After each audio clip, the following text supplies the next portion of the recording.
The ridge above the Kentish landscape holds its breath, but the valley below never sleeps. Down where the concrete cuts through ancient soil, the M20 motorway bleeds a relentless, mechanical hum, the heavy industrial pulse of a nation in a hurry.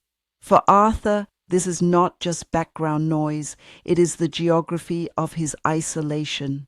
He stands in the damp grass of Ashford, headphones pressed tightly against his ears, mapping the invisible borders of environmental static.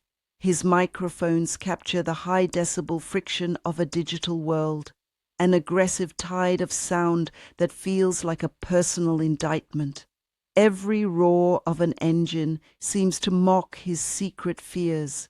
It whispers that he is failing, that the financial pressures of a single father are too vast, and that his life is slipping away unnoticed in the smog of the modern age. We live in a culture that measures human value by the volume of our announcements and the decibels of our visible success. In that deafening rush to be seen and heard, we slowly lose the capacity to notice the gentle, rhythmic marrow of our true assignment.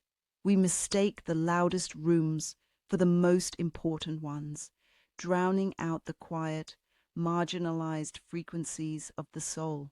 Yet true sight does not belong to the eyes, and true hearing does not belong to the physical ear. Heaven operates entirely on a different, deeper frequency, one that bypasses the chaotic turbulence of outward appearances and cuts straight to the intent of the heart. Arthur spent years recording the grand, sweeping symphonies of nature, but his real awakening did not happen in a pristine forest. It happened at home, in the profound, intentional stillness of his 12-year-old daughter, Chloe.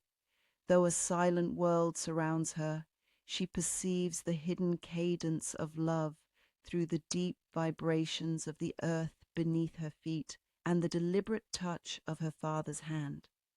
She taught Arthur that to be genuinely chosen by God is never about standing out prominently in a crowded room or shouting over the storm.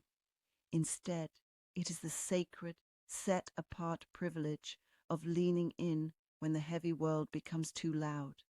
It is the active discipline of tuning the heart to notice the unspoken cries of a fracturing society. God does not compete with the industrial cacophony. He speaks in the space right after it fades. He calls us out of the static to align our spirits with his whisper, equipping us to become a sanctuary for the neglected. Lord, quiet the distracting, aggressive noise that constantly floods our lives.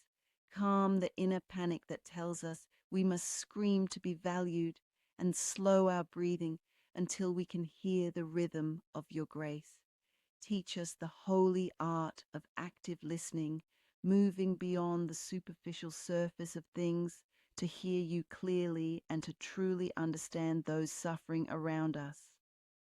Thank you for choosing us, not because of our strength or our flawless presentation, but because you can use our broken spaces to carry your light.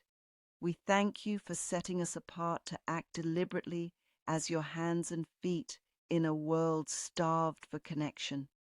Open our heavy ears to the unheard voices of the lonely and expand our hearts to receive the wholesome, limitless perspective of your eternal kingdom.